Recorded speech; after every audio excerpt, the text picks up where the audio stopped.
Bien, estamos en el ejercicio 5.0.2 y vamos a comenzar hablando de las funciones lambda o también conocidas como funciones anónimas. Ya dimos una pincelada, ya hemos ido hablando de ellas a lo largo del curso y recordamos que son funciones que no tienen nombre y que las utilizamos cuando queremos hacer un código más corto, cuando queremos acortar nuestro código, ¿de acuerdo? Son funciones, por tanto, que tienen un cuerpo bastante reducido. En cuanto a la sintaxis que tenemos que utilizar, utilizaríamos la palabra reservada lambda, seguida de los parámetros que va a tener la función, después el carácter 2 puntos, el cuerpo de la función y después entre paréntesis los valores que queremos que reciban estos parámetros separados por comas. Definimos una función suma a la que le pasamos dos parámetros a y b y lo que vamos a hacer es la expresión aritmética de la suma de esos dos parámetros y devolver su valor. Llamamos a la función suma, le pasamos los valores enteros 7 y 8 y la salida que produce la función suma, como la podemos ver aquí en pantalla, sería el entero 15. Pues bien, como veis, este proceso nos ha ocupado 3 líneas, ¿de acuerdo? La definición, el retorno y la llamada. Pues ahora vamos a hacer lo mismo, pero definiendo una función lambda. Y lo vamos a hacer todo en la misma línea. En la misma línea se va a definir la función, se le va a programar su cuerpo y se le van a pasar los parámetros. Aquí lo podéis ver. Palabra reservada lambda, los parámetros a y b, 2 puntos, el cuerpo de la función, es decir, lo que retorna, y aquí los parámetros de entrada. Bien, el siguiente ejemplo es un ejemplo más bien didáctico, no tiene mucha utilidad práctica, pero lo que quiero demostrar es que en la llamada a una función también le podemos pasar como parámetro una función lambda. Definimos una variable a la que llamamos función normal y esta variable recibe este parámetro de entrada que en realidad sería una función lambda. ¿Y qué hacemos? Devolvemos la llamada a esa función lambda pasándole dos valores enteros, el 2 y el 4. De tal manera que si llamamos a la función normal y le pasamos una función lambda, que a su vez va a tener dos parámetros a y b, y lo que queremos hacer es que los sume. Entonces aquí podemos ver la salida, el entero 6, es decir, aquí recibimos esta función, el retorno fue la llamada a la propia función y aquí es ya donde se le pasaron los parámetros, con lo cual se ha hecho lo que decía el cuerpo de la instrucción lambda, a más b. Un poco lioso, ya os digo, era un ejemplo más bien didáctico, ¿de acuerdo? Y de poca utilidad. Aquí otro ejemplo también que es justo lo contrario, es decir, antes hemos utilizado una función lambda como entrada, como parámetro a una función normal, ahora es lo contrario, una función normal que vamos a pasarle como parámetro a una función lambda. Definimos esta función llamada función normal 2 a la que pasamos dos parámetros a y b y lo que va a hacer es simplemente sumarlos y retornar su valor. Y ahora aquí en la llamada definimos la función lambda que recibe los parámetros a y b y dentro de la función lambda, aquí lo podéis ver, ¿de acuerdo? En lo que sería el retorno, llamamos a la función normal, ¿de acuerdo? Pasándole estos parámetros a y b. ¿Y cuáles van a ser los valores de los parámetros a y b? Pues 12 y 4. Con lo cual, al final de todo, la salida será la suma 16. En la siguiente instrucción podemos ver la llamada a una función lambda a la que le pasamos parámetros nominales, ¿veis? Definimos la función lambda, va a recibir tres parámetros, a, b y c. Lo que va a hacer es retornar esta expresión aritmética, a más b menos c, y aquí vemos el uso de parámetros nominales. A b le vamos a pasar el valor 1, a el valor 2 y a c el valor 4, y la salida será menos 1. En esta instrucción vemos una función lambda que trabaja con parámetros opcionales, ¿de acuerdo? A, b y c, que por defecto, en caso de que no se lo pasemos, utilizaría el valor 4. El retorno de la función lambda sería a más b más c, y aquí en el paso de parámetros vemos que le pasamos el parámetro a, el parámetro b, pero c no, así que lo único que va a hacer va a ser pues sumar 1 más 2 más el valor por defecto 4, es decir, la salida será 7. En la siguiente instrucción vemos una función lambda con un número variable de argumentos, ¿veis?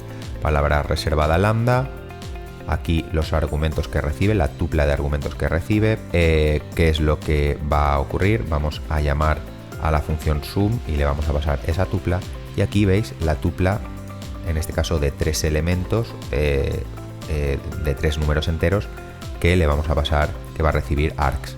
¿Y cuál va a ser el resultado? Pues la suma, como digo, de los elementos de esa tupla, que sería en este caso el entero 60. Os recuerdo que la función sum es una función nativa de Python, ¿vale? Yo no la he programado, no es una función definida por el usuario, y como veis aquí lo que hace, es decir, es una función que le pasamos un iterable y lo que hace es sumar sus valores. En el siguiente código vemos una función lambda que devuelve dos valores, pero aparte de eso lo interesante es otra cosa, y es ver el tipo, ver la clase de objeto que acabará siendo x. Entonces definimos x, le asignamos la función lambda que recibe dos parámetros a y b, y lo que vamos a hacer es, por un lado, la suma a más b, que es el primer valor que se va a devolver, y después la resta b menos a, que es el segundo valor que se va a devolver. Y ahora fijaros, aquí en la llamada estamos llamando a x como si fuera una función y le estamos pasando los parámetros 3 y 9. Vamos a ver de qué tipo es x.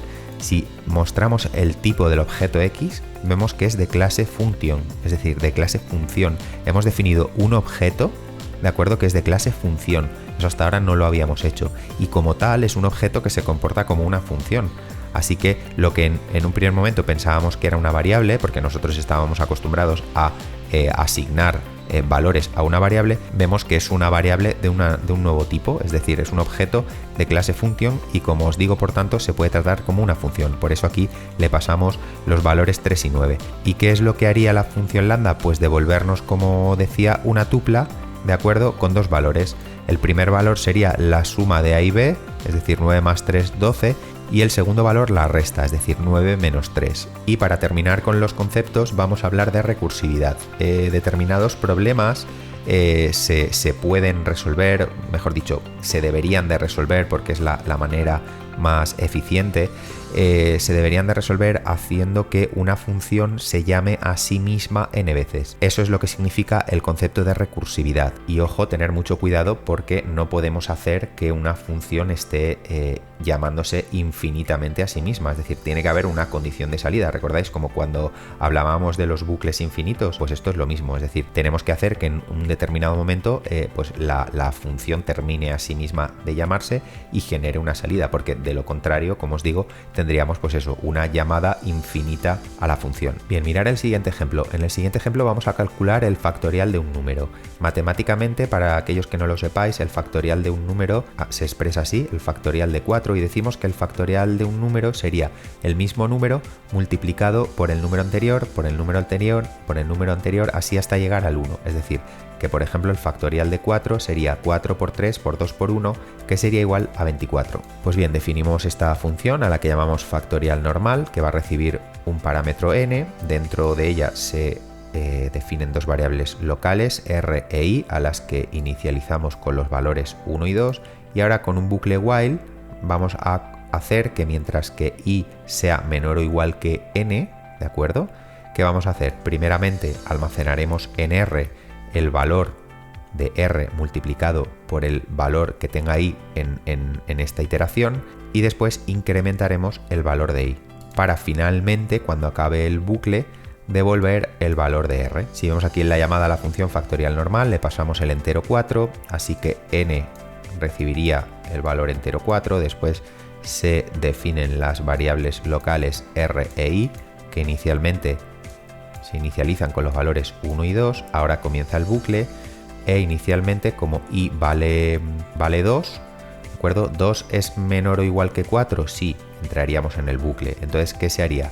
Pues primero esta instrucción, r igual a r multiplicado por i, es decir, el valor de r multiplicado por lo que vale i sería 2, y la i se incrementa en 1, ahora i vale 3, siguiente iteración del bucle, 3 es menor o igual que 4, sí, volvemos a entrar. Ahora en r, ¿qué se almacenaría? Pues lo que vale r multiplicado por lo que vale ahora i, es decir, 2 por 3, 6, ¿de acuerdo? Y la i se vuelve a incrementar en 1, ahora la i vale 4.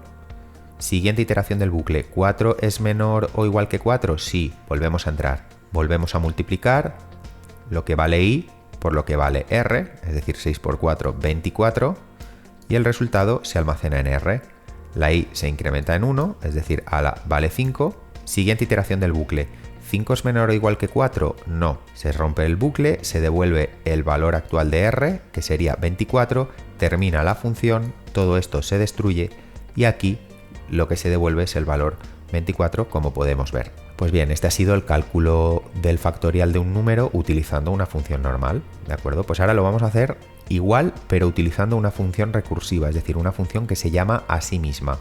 Y como veis, nos ahorramos unas cuantas líneas de código. Definimos la función factorial recursiva a la que vamos a pasar el número n, y dentro de esa función, ¿qué es lo que vamos a hacer? Si n es igual a 1, devolvemos un 1, que sería la condición de salida, y en caso contrario, lo que haríamos sería devolver ¿el qué? Esta expresión, es decir, el producto de lo que valga n y la llamada nuevamente a la función factorial recursivo, esta vez pasándole el valor de n menos 1. Llamamos a la función factorial recursivo, para abreviar voy a llamarle fr. Aquí tenemos la primera llamada, ¿de acuerdo? Y le pasamos el valor entero 4, con lo cual aquí se va a crear una variable a la que llamamos n, que va a tener el valor 4. Entonces ya directamente n es distinta de 1. Entonces no vamos a entrar aquí, nos vamos por el camino del else. ¿Y qué es lo que ocurre aquí? Pues lo que tenemos es que se va a devolver, ¿de acuerdo?, la expresión. Aquí va a haber una devolución que va a ser lo que valga el valor n, que en este caso es 4, multiplicado por, y ahora tenemos una nueva llamada, ¿de acuerdo?, a la función factorial recursivo, pero esta vez pasándole el valor n-1. Así que la ejecución se queda detenida aquí esperando, se quedaría aquí esperando, y volvemos a llamar nuevamente a la función, pero esta vez pasándole, volvemos a llamar en una segunda llamada a la función factorial recursivo, pero esta vez pasándole el valor 3. Volvemos a analizar, n es igual a 1, no. Entonces, ¿qué volvemos a hacer? Pues nos vamos por este camino. Entonces, ahora tenemos el valor 3, n vale 3, y lo multiplicamos ¿por qué? Por una nueva llamada, con lo cual nos quedamos otra vez esperando ahí, una nueva llamada a la función factorial recursivo, una tercera llamada, pero esta vez pasándole el valor 3 menos 1, 2. ¿De acuerdo? Y en esa nueva llamada lo mismo, n valdría 2, con lo cual no iríamos por este camino, sino que iríamos por este. Así que, ¿qué es lo que se devolvería? Pues el valor de n, que ahora vale 2, por una nueva llamada, que sería la cuarta llamada, pasándole esta vez el valor 2 menos 1, que sería 1. Y fijaros, en esa nueva llamada ahora sí que n1 es igual a 1, sí. Entonces ahora ya nos vamos por este camino. ¿Qué es lo que devuelve la función fr en esta cuarta llamada? Devolvería un 1. ¿Dónde? ¿Dónde lo devolvería? Aquí. Con lo cual 2 por 1 sería 2. Así que fr en esa tercera llamada devolvería un 2. ¿Dónde lo devolvería? A donde se llamó, es decir, aquí. Y 2... ¿Y qué es lo que devolvería fr en esa segunda llamada? Pues un 3 por 2, que sería un 6. ¿Y dónde lo devolvería? Aquí, a la primera llamada. ¿Y qué es lo que devolvería fr en esa primera llamada? Pues 4 por 6, 24. ¿Y dónde lo devolvería? Aquí. Es decir, a donde se llamó. Así que por eso en la salida aquí tendríamos el 24. Bueno, ya no sé si aquí o aquí, porque ya está todo junto y me lío. Pero bueno, que sepáis que uno de esos dos... Ah, sí. Disculpadme, sería este, porque el 24 de arriba sería la llamada a la función normal. Bien, en el último ejemplo del ejercicio vamos a hacer el cálculo de la sucesión de Fibonacci de forma recursiva. Para los que no lo sepáis, la sucesión de Fibonacci es una sucesión de n elementos donde el primero siempre es 0, el segundo 1, el tercero 1 y a partir del cuarto se obtienen sumando los dos anteriores. Así que el cuarto elemento sería la suma de 1 más 1, es decir 2, el quinto elemento la suma de 2 más 1, o sea 3, el siguiente elemento 5, que sería la suma de 3 más 2, el siguiente 8, que sería la suma de 5 más 3, el siguiente 13, que sería la suma de 8 más 5, y así hasta el infinito. Entonces nosotros en este ejemplo queremos obtener cuál sería el quinto elemento de la sucesión de Fibonacci, es decir, sería el elemento sería el valor natural 3. Entonces lo vamos a calcular de forma recursiva. Defino una función que se llama Fibonacci recursivo, que va a recibir el parámetro n, y ¿qué es lo que va a hacer? Pues la condición de salida, es decir, si n es igual a 0, devolverá un 0. Si no, ¿qué hará? Comprobar si n es igual a 1, porque si n es igual a 1, aquí hay otra condición de salida y es que devolveremos un 1. Y ya en cualquier caso, es decir, si n no es ni 0 ni 1, entonces ¿qué vamos a hacer? ¿Qué es lo que vamos a devolver? Pues fijaros en esta expresión. Por un lado vamos a llamar recursivamente a la función Fibonacci recursivo pasándole n-1, y por otro lado vamos a llamar nuevamente a la función Fibonacci recursivo pasándole n-2 para finalmente sumar ambos resultados y devolverlo. Bien, vamos a analizarlo con la pizarra.